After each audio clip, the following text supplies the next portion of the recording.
BAZAAR. Thank you, Rajeev ji, so much for taking your time out and doing this podcast with us. We hope we have a good interaction. We are able to share a lot of valuable information with our listeners. So really excited and looking forward to this podcast, sir. Thank you, Pratik. I think this is a great opportunity. BAZAAR has been doing really good in terms of sharing the wisdom across textile industry, and I'm happy that I got this opportunity to interact. Looking forward definitely to learn from each other. That's very generous of you, sir. With you, I would first like to start with the fun segment, which is a quick rapid fire round. Very quick, rapid answers. Just very short, 3 or 4 questions. What is the one song that you would be wanting to play in your office to keep the entire office motivated? If like you were to zero down to one song. It's quite a different question to start with. One thought which will motivate my entire office would be the song Chak De from movie Chak De India. This is something which puts a lot of energy in you. This is, energetical melody that uplifts the spirit of everybody. So whenever you listen to this Swinder Singh song, that clearly helps. More on personal level, whenever I go for personal, times when I have to motivate myself, I go for one bhajan which says, "Mere saath hai Shri Raghunath, to kis baat ki chinta." So you derive power from God and you motivate yourself. This is a combination will help you to, really proceed. That's a great one, sir, and it also shows the religious side of you. So that's really great. If you could have one superhero power or superhero ability in the workplace, so office environment में अगर आपको एक super power कोई भी superhero से मिले, तो what would you choose? Superpowers are really more imaginary, but if I'm lucky to get one, I like to get the power of super speed, agility, or ability to have super speed. There are a lot of things. We all have, say that we have 2 lives. The second one begins when you realize there is only one. So knowing this fully well, I know that a lot of things are to be done. God has given us this great life to contribute something. If I'm able to do in, faster way, more speed, that is the virtue I would love if God grants me. So ability to super speed is the superhuman power that if you can grant me, I'll be thankful to you. So great answer. I think audience के लिए context setting हो रहा है, उनको भी पता चल रहा है कि आप में कितना wealth of information wisdom है जो अभी आपसे extract करना चाहेंगे. If you could relocate your office to either say a non-fictional or a fictional place, where would you want to relocate the Sintex or the Reliance Sintex office to? So Pratik, here also my thought is a little different. Place actually doesn't matter. If you really love what you do, you actually enjoy working it. It doesn't matter where you are sitting. I've equally enjoyed working in office as in my drawing room or as on my vacations to, any mountain or beaches. Everywhere, if you love, you work. You don't have to work actually. The place doesn't matter that way. So let's love our work and enjoy life wherever it is. Great one, sir. And the final one, any book or podcast or any material that you feel is valuable that you would want to recommend to our listeners or to the textile fraternity? So learning is ever ending. You keep on learning. I'll share a few things, which motivates you.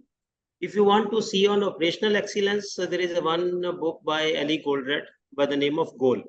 It talks about complexities in manufacturing business, which also simplifies how to prioritize various things and how you ultimately improve efficiency of an operational setup. So I think this is one book which I read quite early in my career when I was 25, 26. And then entire life post that I am trying to implement that. So this is something which I think any operational manager who works in operations should get help to. The second book I'll say is a biography of Shri Dhirubhai Ambani. So that is actually very and from management skill point of view. The journey he has traveled actually is mesmerizing, and you can learn a lot of things from him. Of late, if you start one more conceptual thing which I have liked is the book called Start with Why. This is by Shimon Schneek. And this talks about three concepts, what, how, and why.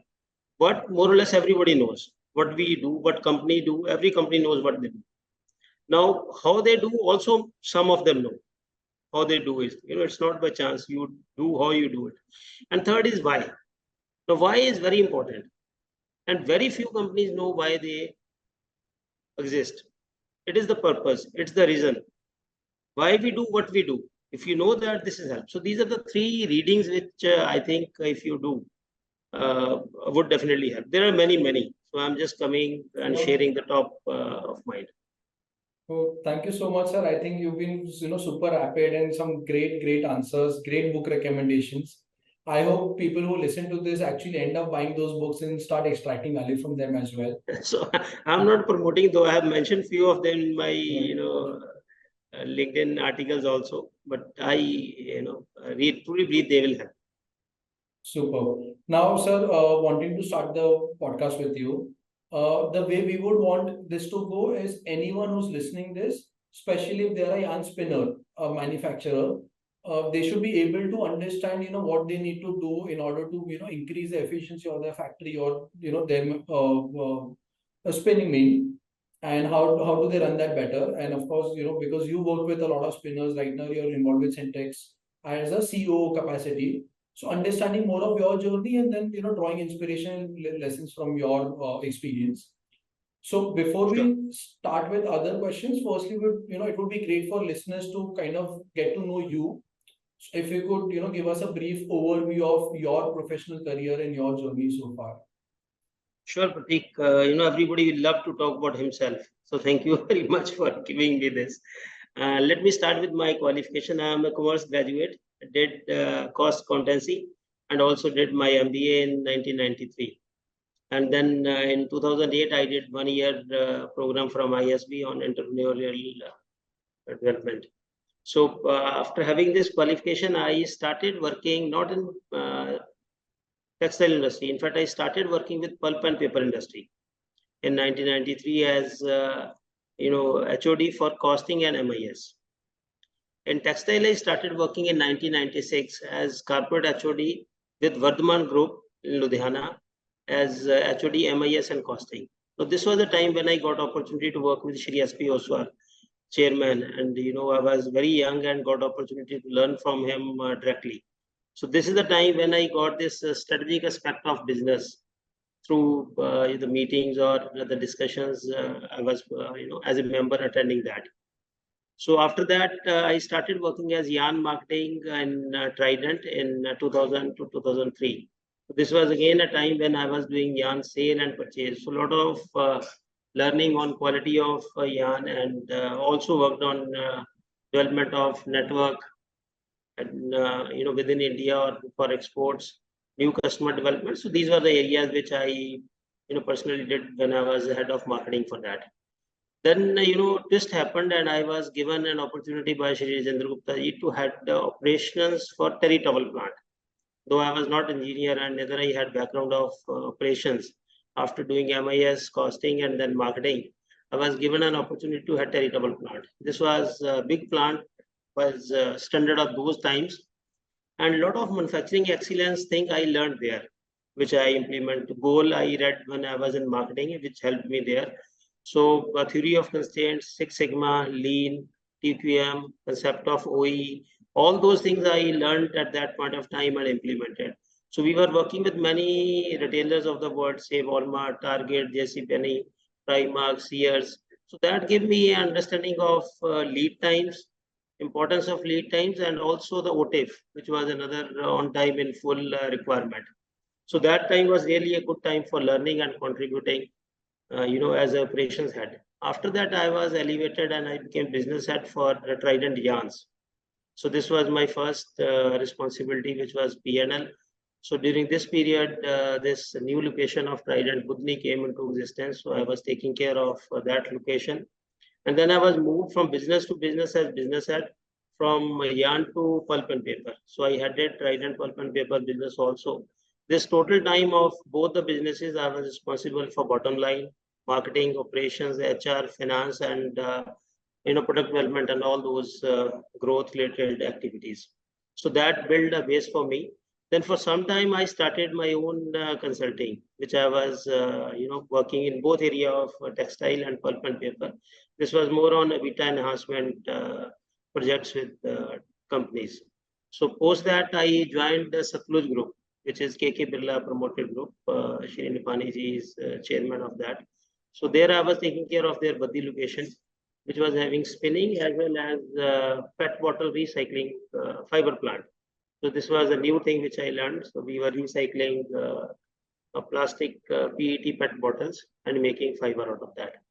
So I was doing this when Reliance Industries, got an eye on me, and then they approached me for Sintex, which was in discussions, and COC approval had just happened. So I joined Reliance to facilitate this takeover or change of guard from NCLT to Reliance. So I facilitated that takeover. And from 29th March 23, Sintex is a subsidiary of Reliance. So now as COO, I take responsibility of managing this business of Sintex. So overall, I'm a student in textile for last 30 years, still learning, lot of exposure in spinning, home textile, pulp and paper, consulting, involved both in strategic as well as operational roles. Execution is a lot of things. I got an opportunity, and I am fortunate that for last 16 years, I'm contributing more at the leadership level, and the textile industry really has given me a lot. Sir, I love the way you said you are a student of textiles, because I can tell in entire life we are student. It is never complete. Every day you learn something new. Well, I can tell everyone, it shows how humble you are. The last time I sat with you, I know there were a couple of ideas that we've been working on. I had an opportunity to quickly float them across with you. And very quickly you were able to understand them, and the kind of advice you gave, the feedback you gave, building upon those ideas. It shows your strength, your skill set, your understanding of the domain, your leadership. Still being so humble and calling yourself a student, I think that's thank you great, so great, much. sir. Let me share that during that meeting, I also learned a couple of things. And Yarn BAZAAR, fortunately, Sintex is associated right from the beginning of Yarn BAZAAR with you people, and I'm sure whatever we discuss will actually add value to both. Look forward, sir. So since you are now part of Sintex, have been for almost 6 to 8 months, and the journey, of course, we've seen is going great. We've seen the new branding that is happening at Sintex, and that's also some great work. So, as someone who's part of the textile industry, we are seeing a lot, that is happening. We're hearing a lot great things about Sintex. Let's talk a little bit about that. How is Sintex as a company now innovating in the production of yarn? Otherwise also, and especially with respect to, say, the sustainability part of it. So how are you aligning, with sustainability and its goals? And That's also, fine. are there any specific technologies or processes that, Sintex is taking care of? Sure, I'll share with you. In fact, I joined Reliance in June last year, and it's almost now 15 months I am associated with this role. Of course, Reliance took over this in March only, so which is almost 8 months. Now, Sintex is, as you know, the largest capacity in single location. We have almost 7 lakh spindles, and we are also the largest spinning capacity under one roof for wet spinning. That is 100% linen. And it is a state-of-art plant. We have auto doffing, both at roving as well as ring. We have auto bobbin transport system. We have auto linked corners. We have automatic cone transportation system, auto packing, and we have ring data. We have implemented SAP. In fact, it's fairly automated company, and 70% of the spindles have compaction. Compact technology is applied. So product mix, if I look at, it has 100% cotton yarn, 100% linen yarns, blends, cotton or linen, done with viscose, bamboo, and we do cotton polyester also. We do carded yarn, we do combed yarn, we do single, multifold yarns, we do slub yarns, we do coarse spun yarns. And the focus overall, is that we want Sintex to be known as for sustainability, for innovation, and for quality. A lot of emphasis has been given on quality in this way. And innovation, as you asked, is something which is driven by sustainability, and we try to serve customer and generate value. So this is something which we do. We have 50,000 spindles dedicatedly for new product which we work on. We are doing products. We are still improving on how we can optimize that. Bamboo we are doing. So hemp we are doing, and we are also doing blends of these with cotton, polyester, and linen. So cotton linen is one of the major thing we do, and similarly, others we are working on. We are also working on using the natural residuals, and the working is on, that is for pineapple and banana skin that we want to use. Organic cotton is something which we do, very strongly, and recycling of blister recycle and cotton recycled products, that again both we do. In fact, Reliance management focus a lot on new product development and innovation, and that is in discussions in almost all the discussions that we have. Sir, it's great to see such a large mill like Sintex with about 7 lakh spindles is actually taking, the first step with respect to sustainable products like hemp, banana, bamboo, and the other products that you are looking at. We've been looking at these products since a while. We know that these products have a very long-term future, but it's very rare to see an Indian spinning mill actively, taking interest in this. Just find sustainability is the way. That's the future. So we are trying to do our bit. Right. So you genuinely believe that going forward, sustainable yarns will be more in demand, and it's important to start getting into it from now on. Discussions definitely are very encouraging. All retailers and customers that we interact with have shown this. Supply chain, of course, is one issue which is yet to be established. Availability of these fibers and quality assured, that is something which is shaping up. But we as Sintex and Reliance as a company overall are committed towards this. Also, sir, since you work with multiple companies, some of the big names in the Indian spinning industry, what are some specific, say, operational strategies that you've consistently used, which has contributed to, say, an increase in revenue or increase in EBITDA? Right, your career started with cost accountancy, MIS, and also we are sure you have a very good understanding of this. So, if any other spinning mill owner was watching this, what are, let's say, 3 actionable strategies that you can share with others in terms of purely increasing the revenues and EBITDA? Pratik, every company is different. Every turnaround is unique, and there is no single formula which fits into all companies. Yet few common operational strategies which I believe can be used by everybody. The first one is fill the mill. Utilize your assets to the fullest. Why? Because textile is a very competitive industry, and break-even points are at high level of operations. So any organization has to operate at the best level of operations. So fill the mill is something which we need to ensure, so that you are able to cover your fixed cost and move this. This is the first thing which we do. Second is realigning your product mix on the basis of your strengths. So harvesting your strength, it may be technical strength, it may be geographical strength, it may be product or process that you are very strong at, or any management strength that you have. First, recognize your strength and realign your production or your product towards that. You are sitting in one particular market which is near to, say, north, or you are sitting in near to, and you are making a product which is far in terms of logistical. So that will definitely not work. So you need to identify your strengths and then operate and align your product mix. So this I have done for many things. For example, we started cotton linen here. We had this linen capacity and understanding of linen, and we also were very good in cotton. So making a proposal for cotton linen is something which worked very well. So today our quality is well established. So this is second thing. Third thing is right measurements. Whatever you measure, get focus. Whatever get focus, get improved. So we need to understand what we are chasing. That's important for every business, not only spinning. So we need to identify what we are doing. Then fourth thing which I have learned personally is breaking the rock into stones. You can't move a rock, but a stone you can handle easily.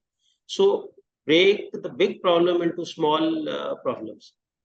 And each problem has to be focused independently. In my experience of 30 years, I have never seen one solution which turned around the company. If it has been that simple, anybody would have done it. Normally, it is multiple things which need to be attended. Many small things need to be attended. And then you are able to attend it. So you have to break the problem. Of course, there will be one major issue where we are blocking the flow. That need to be attended. But if you look at for overall improvement, you need to do Pareto of various problems, identify, try to work on low-hanging fruits, identify the constraints, and then see where the flow is stopping and trying. So these are 3-4 things I think which will help in every business, including spinning. Thank you so much, sir. I think very solid, actionable insights. If you would like to add to that in terms of something you should definitely avoid, like a small list of do not do this. Right? These are things you should definitely not do. Would there be anything on that side? In fact, there are 2 things which I like to share. One is curb your temptation to go for unproductive expenses. Business cycles are uncertain. You may be doing good, you may be earning, but you don't know what is going to happen tomorrow or next year. So conserve money. This is something, and curb your temptation to spend more. And second is do not focus on local maximization. There is no fun of me getting maximum ring frame production if I am not able to get through in winding, if I am not able to push through in the market. So ultimately, throughput in the market and revenue from the market is key, not optimizing one particular department. So many a time managers or leaders try to do best in each particular department, which may not be required. Right. So we've seen many small spinning mills which are, let's say, with between say 15, 20, 25, 30,000 spindles, either making multiple SKUs. So say between 30, 32, 40, 41 carded also, carded compact also, bone compact also. We've seen spinning mills making 30s also and 60s also with say 10, 15, 20,000 spindles. We find it very surprising. But what is your view on this? I think if they are doing, they must have sense to that. So this is first of all, there is no disregard to anybody. If they are doing, it must be making sense to them. There are 2 approaches in business. One is a boutique approach, where you have small flow, and each product you make is specialized, and you fetch premium accordingly. So if you are working on boutique model, you can have this kind of smaller. Second is economizing or optimizing on your cost of operations. If you are working on commodity or the cotton which you are talking about, 40s carded, 30s carded, basic products, then I think running too many SKUs in a small setup eventually will reflect on your cost of production. Right. Right. Sure. Also, sir, Indian government, including the textile ministry, has been very, positive and very aggressive about the expansion of textile here. The target is to increase the market size to say about $350 billion by 2030, to increase the exports by about $100 billion by 2030. So in your view, especially with your experience, what is your vision of the future of the textile industry? And maybe a few factors that you believe will significantly contribute to this growth. So textile is, right at the base of Maslow's need hierarchy. We all know roti, kapda or makan. So kapda is something which has to be there. So this is going to stay. Fortunately, both you and me are in the right business. It is going to last long. Textile historically has been a shifting industry. Shifting largely because of the competitive place which offers availability and cost for manpower. Now, change that has happened in last couple of years is now this competitive advantage is not only because of manpower. A lot of automation happens, so importance of manpower, of course, is there, but it's not as much. Now, the new thing which has taken a place is speed and innovation.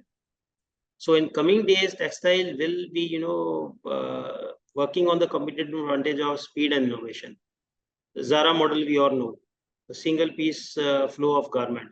So these are the new things which we need to see that, we are able to. For Indian textile, if you look at, we have 150 US billion textile industry, which is approximately 8% of the world. We all know we employ 50 million people, 13% of total industrial production of India. And we have around 10% export, which is around 50 billion, which you know that our target has been set up to go to $100 billion US.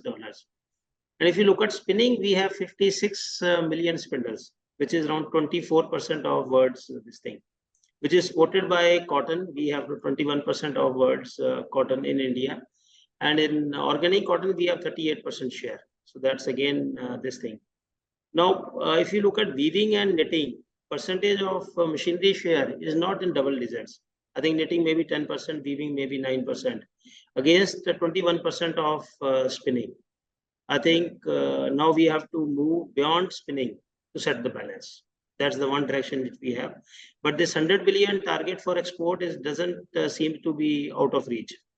If you look at the world, we are still only contributing 5% to the export share, the total trade and textile industry. So if we are able to increase a little bit on that, now we have this China Plus strategy. And government of India is giving a lot of schemes and sports PLI and like that. So I think 100 billion export and then overall 250 or 350 stepwise is something which we are likely to do. We have to also understand that Indian domestic market is very good. In fact, we have that strength. So the population driven and the economy is growing, GDP is growing. So Indian domestic demand is something which is key for Indian textile. So overall textile has huge potential. Only one thing which we have to keep in mind is we have to be adaptable and change with the time. That's the key. Right. So since you spoke about China Plus One, of course, we all believed very strongly, and we still believe that, India, especially with textile industry, has a lot of potential to grab that share, increase our export component. Unfortunately, I think if you look at last year's export numbers, they were significantly down compared to the year before that. Whereas certain or a few industries have been able to tap into this opportunity. What would be your opinion with respect to why we have not been able to really grab this opportunity, and how can we really increase this export number? You're absolutely Sintex, right. I believe, has contributes majorly with exports. There's a massive export that Sintex does of yarn. No, you're absolutely right. I think China released overall around 4 to 5% share, which has not come up to India largely. Vietnam has taken share, Bangladesh has taken share, other countries have taken. We have been able to take around 20%, 20 to 20% of what China created, a possibility to with this. We have to understand the base that we have. And we also have to understand we have a lot of spinning capacity and, equivalent capacity in garmenting is not there. So what China was doing and what we have capability to do is something which we need to understand and bridge the gap. Other industries, especially pharma and a few more industries, have contributed a lot. So I think textile will be able to do this. Our qualities are well accepted, as work practices are well accepted for export. And, though we have been waiting for time for textile, for Indian textile to come, I personally feel now the time has come, and coming times, we should be able to see more growth. But I agree with you, we did not pick up the share which was available to us. Sure. And I think everyone, including the ministry, is doing the right thing. Recently, BharatX has been announced. So, a great event that everyone, including all of us, are really looking forward to. Absolutely. Right. Also, sir, since you've been part of a new organization, new setup, an acquisition journey, how do you foster innovation within your team? Innovation is something which comes as a result of an atmosphere for experimentation. Think beyond the routine. Acceptance of making mistakes, or allowing people to learn from their mistakes. You have to treat your team the way you want yourself to be treated in case you commit a mistake. If you kill this culture of experimentation, innovation will never happen. So this is one ground which we need to do. In Sintex, we have been doing innovation which are led by customer, which are led by process, which are led by environment, and which are led by fiber. So fiber we discussed. Sometimes customers also give you an idea, this is the direction you need to work on. This is more on the basis of application of your yarn or your product in their shops. And the process-led attachment-based other innovations that we do. Environment base is more for the environment. So you learn from that, work on the direction where you are able to contribute to this. Ultimately, overall, you have to work towards what is new. The new fiber, the new customer, the new application, the new customer, new market, everything that new comes into. So, every meeting that we do, it's end up in questioning. So what's new? So that culture has to be, it's not 1 day job. It's not 1 minute job. It doesn't mean that it's a 1 year job. It has to be continuously. Your 10 attempts may be wrong and then you are able to find something new. Right. So since you mentioned culture a couple of times, I have recently been to your office, seen the culture. It looks like a proper brotherhood. Everybody understands each other, works with each other, very, very aligned to each other.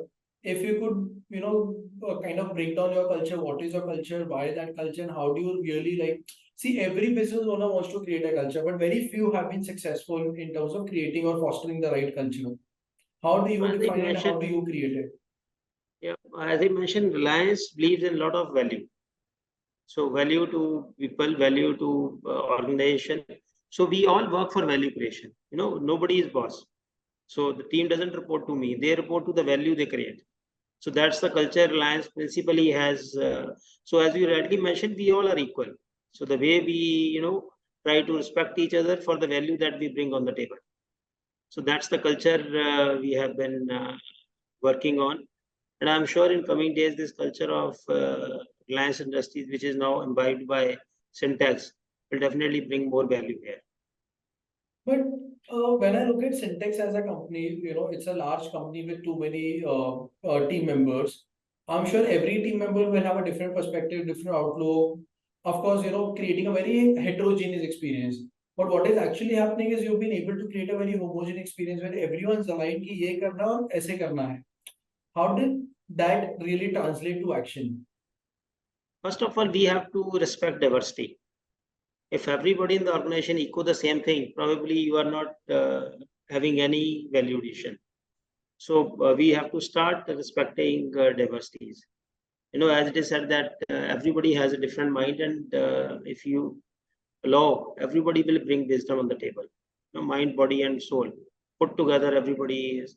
The only thing is we are clear that we are working for common goal, and that goal is for creating value for the organizations. If we come into alignment to this common goal, the rest of the things are taken care of.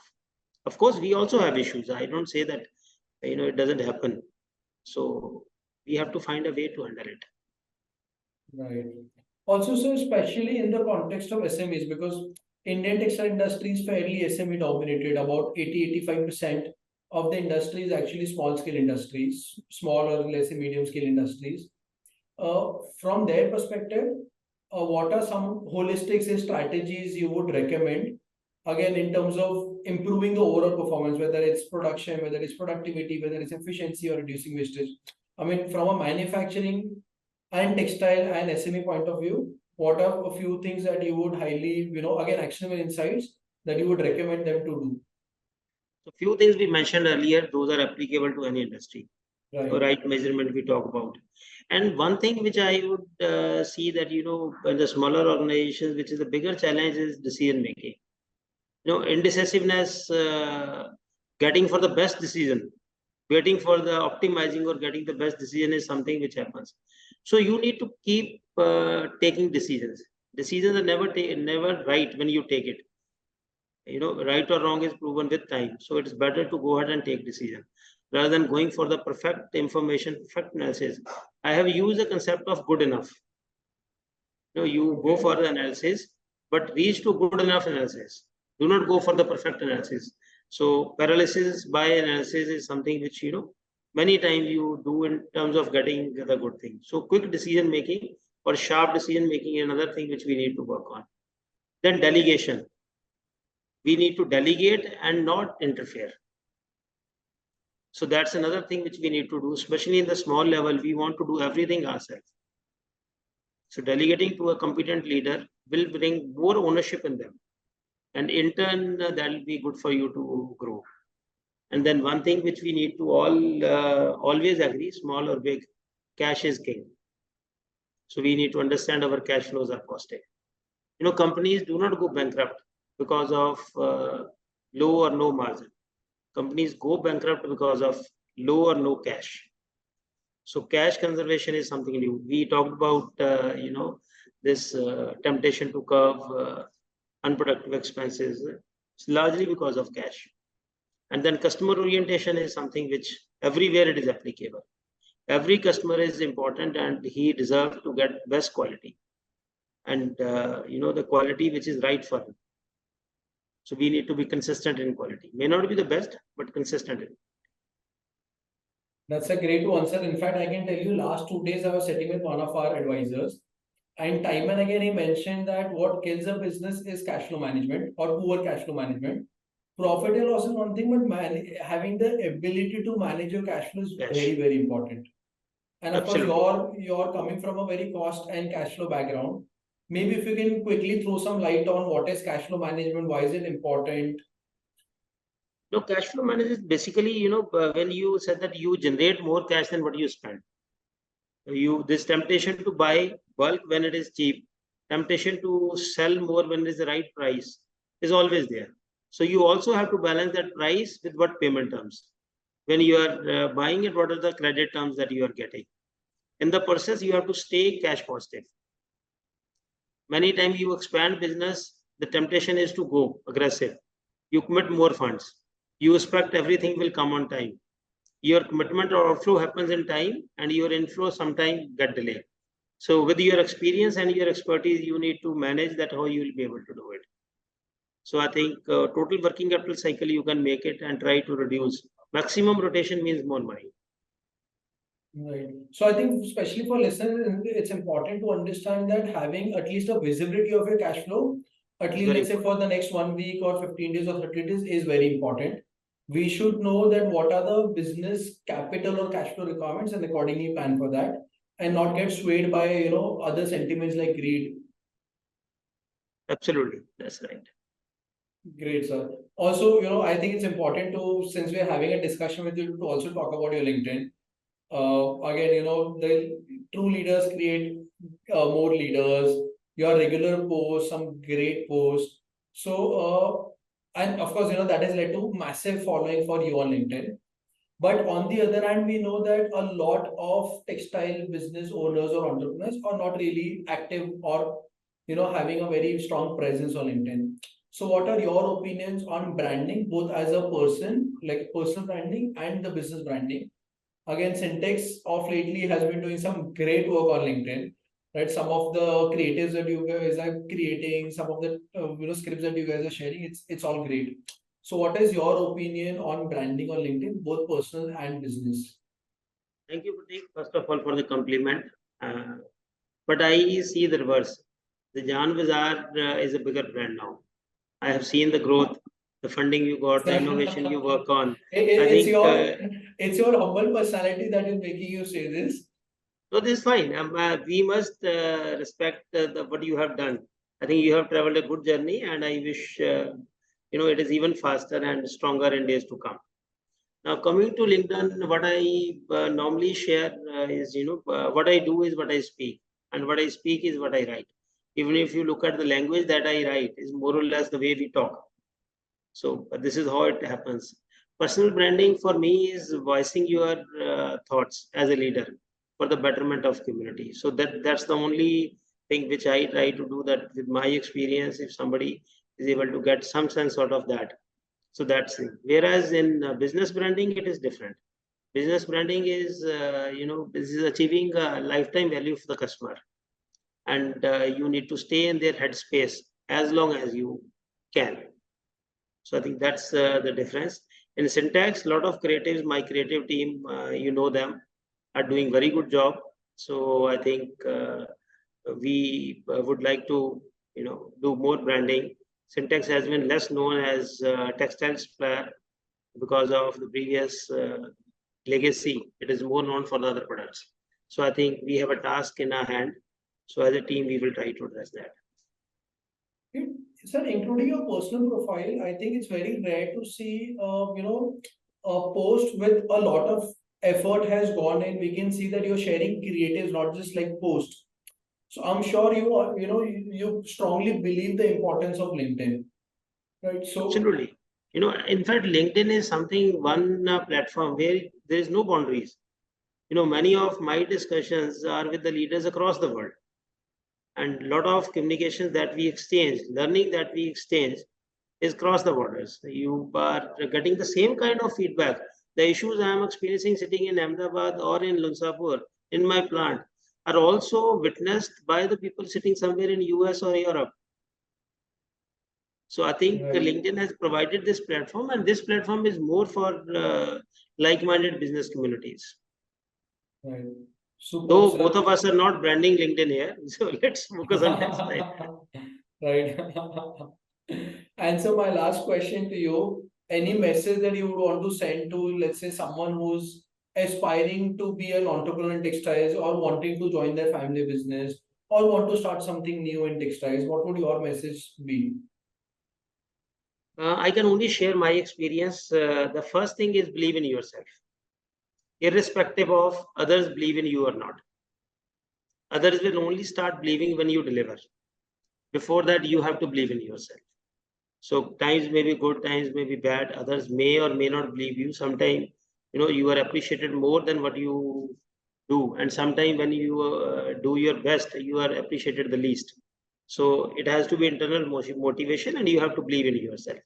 Second is building the right team, not the best, but the right team for you. What do you need? What do your business need? What is requirement for the situation? So that is something. Third, which I have used is stay focused. There are a lot of temptation. Now, these days temptations are even far higher than when we entered this textile world. So you need to stay focused. No results will come in a day. You need to stay focused for some time. One learning which I have done, which I have observed over a period of time, many people feel that quality is costly. Quality is not costly. It is the non-quality or inferior quality that is expensive. So quality, in fact, is in the longer run, not costly at all. Last thing, repeating for the third time, conserve cash. Now, cash is something, and control your temptation to spend more. I think some great advice. But since you spoke about quality, maybe if we can take 2 minutes and talk about why quality yarn is important. And when we say quality, we mean consistently the right quality or the same quality. Absolutely. I think, quality of yarn has also evolved over a period of time. What used to be quality 10 years back was not quality 5 years back or 2 years back. And with the new technology, with the new suppliers coming in, it has undergone a lot of changes. But eventually, quality is when your customer gets working better. If your yarn perform better on knitting machine or on loom, and your weaving and warping efficiencies are improved, and that's the quality. And then second aspect is appearance of the fabric, feel or appearance of the fabric. How does it appear? Ultimately my yarn parameters may be good, but if it doesn't run good with my customer or it doesn't appeal as a fabric, so we need to go a step ahead and look at, perceive at, how this yarn will perform in the store, in the hands of the customer, or in the machines of my customer. So that's something which we start looking at. Superb, sir. I am done with that. I think, we've been able to cover everything with some great actionable insights in a very concise manner. Again, it showcases the clarity of thought that you have because you've been able to answer everything very, very, quickly and very, very well. So thank you so much, sir. Really, really appreciate everything. So honestly and so candidly you answered all the questions. Thank you, Prateek. I only shared my thoughts with my colleagues, my seniors, my mentors, or promoters with whom I have worked on. I have learned from them. This is sum total of all the learnings I have. So in turn, I would like to thank all of them. And whatever I have shared is I have learned from my team and my seniors. Thanks a lot.